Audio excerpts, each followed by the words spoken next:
Okay, good morning. Nakita ko po sa inyo itong bago nating nabiling accessory sa Lazada. So sana mag-work ito properly. Kasi malaking bagay po siya, lalo na sa mga sasakyan na walang mga features na ganito.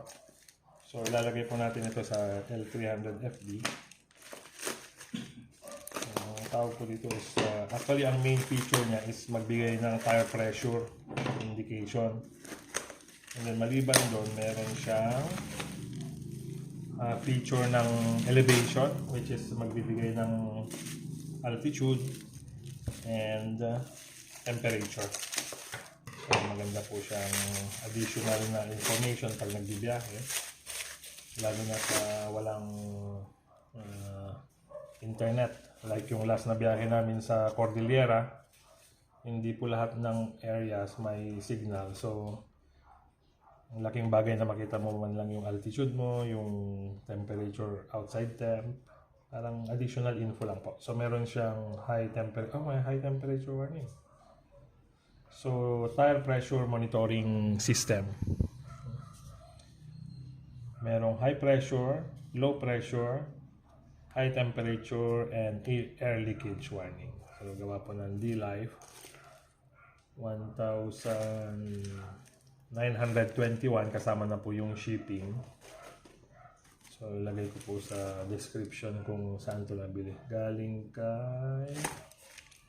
yung supplier is A-Choice CN Main WH. Galing China po. Okay, so tingnan po natin yung nasa loob.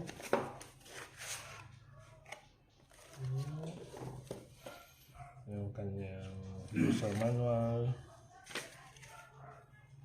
Okay. And meron po siyang kasamang screen protector.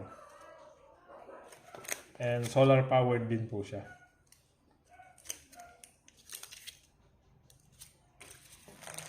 And then, ito po yung sa bracket. Ayan,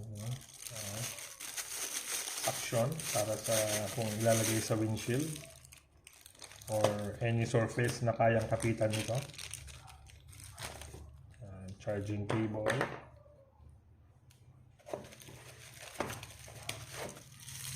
Another mounting suction. And ito na po yung kanyang, ito siguro yung ilalagay po sa tire cap. Ito po. So ang pagkakaintindi ko nito, meron siyang battery sa loob po nito na naglalas ng I think 2 years. Then kapag wala ng signal, ang number 1 po na reason is battery. Then ito po ilalagay dito para hindi sumingaw.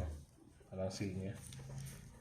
Pag tinitignan nyo siya sa picture sa Lazada, parang ang laki niya, pero hindi po pala siya ganun kalaki. Ito lang po yung size niya. Then may sinabi akong solar panel, parang hindi ko alam kung solar panel na ito. Siguro po parang pad niya ito. Baka patungan kasi nandito na pala yung solar panel niya sa likod. So napaka-ideal na nailagay sa dashboard kasi tatamaan ng araw, so magcha-charge. Pero rechargeable po siya. So try natin on. Yun. Okay. So meron tayong temperature reading doon, which is in degrees Celsius, tapos bars. So ito yung air pressure. So check natin kung pwede siyang palitan ng PSI para mas madali kasi mas sanay tayo sa PSI. Tapos battery indicator, meron na. So ang brand is D-Life. Ipakita ko po sa inyo pag na-set up na natin. Ito po yung charging area using cable. So magnetic po yung charging niya. So ganun lang po. Kusang didikit na. So one way po siya. Hindi siya papasok dito. So may polarity. So yun lang siya didikit. Okay? So maliit lang siya, hindi makakaharang masyado sa dashboard. So siguro ito po, ilalapat ito sa surface na mapili natin, then dito na siya ilalapat. So hindi na siya masyadong gumagalaw.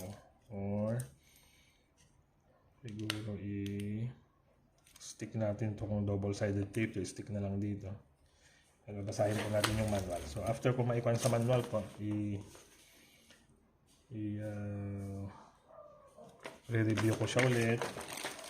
And then hanapin natin yung holder. Ito po yung holder niya. So lalagay doon.